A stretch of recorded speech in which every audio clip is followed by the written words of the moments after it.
take a target. I think I've probably already got this scoped out for us. Yeah, I do. Cool, excellent. And then drop a stream marker. If anybody from the TEZOS community disagrees with anything I've said, I'd love to hear it. Love to hear it. Numerous ways of getting in touch with me. Hi friends, TEZOS here, XTZ looking up towards the top side. Can we get a move up towards that orange serrated line there? 995, that's our target overall. Well, 994 is where I've got it drawn in at. And I'm looking at this region right here, right now, saying that if we see the prices dropping down below the 729 region, then I'm actually looking down as far as 650. Where is it? Oh, I didn't mark it on. I'll just drop a little box in here around about 650 area, so that I've got it on the charts. So there we go, that's what I'm looking to. This would be the 618 Fibonacci pocket in here that I've just drawn on. That's where that would be.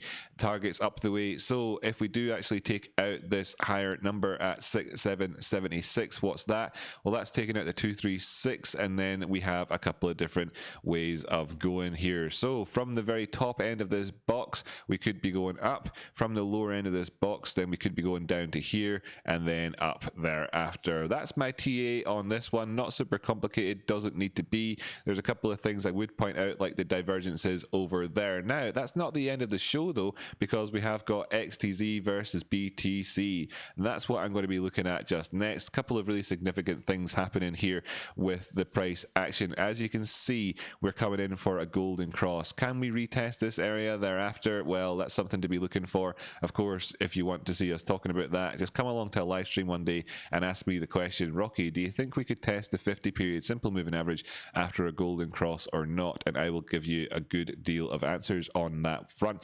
This being up above 13,170 satoshis is what I want to see. The prices being where they are right now is actually satisfying me overall. Even though we've dropped down, we are below that area right now. I want to see us taking out the 13,170 area, and then we can look towards the top side. The fact that we're below this right now, you know, well, I'm very close to that, and I'm kind of being patient and waiting to see how things pan out. If we do continue to go down, the targets that I'm looking to, of course, are down there towards the 10,000 Satoshi level, and then thereafter I'm looking up towards the 26,095 Satoshis. In many senses, this is the dark horse of crypto right now. As you can see with this Bitcoin chart, look at the massive amount of, this is logarithmic as well, by the way, you know, linear chart here, just to make it even more kind of dramatic looking. We've dropped all the way down, and you know, this is one of the best opportunities in crypto at the minute overall. You know, managed to secure that 13,170 zone, and I'm looking up for 100% increase in price. It's a very good opportunity. That'll do for TEZOS.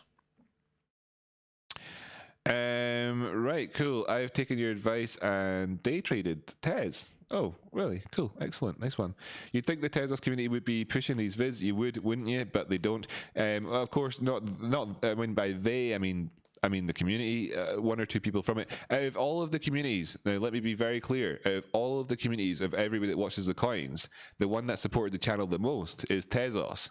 So while I was admonishing to TEZOS out there, if you consider yourself to be part of any other community out there, consider yourself worse than TEZOS, by the way. That's right. Bitcoin guys, zero. You've done zero for me, Bitcoin guys. Really, you know, almost, nearly, almost, you know, nearly. What would be the worst one? The worst one would be the likes of, you know, stupid shit coins like SafeMoon and the likes of that. They've been the worst in terms of like what those people think, you know, really, because it was just a waste of time. But yeah, so anyway, that's my opinion. It's shocking stuff, isn't it? Shocking stuff. TEZOS, you'd think the TEZOS would do more, since I really run, I know I brought the passion to the TEZOS community for a very long time. So quite, you know, just waiting to see. Maybe people will talk to me after the stream. Maybe I'll get some comments out there from the TEZOS people saying, don't think like that about that. But yeah.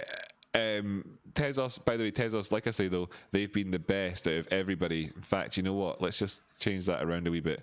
I know I already said all this, but let's just be a wee bit more critical, by the way, with TEZOS. TA, drawn in from the actual high there, instead of the impulse before we went down. I'm broadening this out the way. Now, there's often discussion on the channel about Fibonacci's, etc., and how you would choose your area. The reason I'm doing this is because what I'm doing is I'm talking about a potential for 100% move.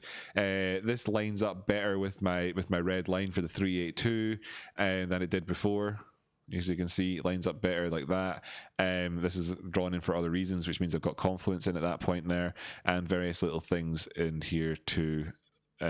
Reasons why. Let me just see body for the body of it. Yeah, it means that we didn't actually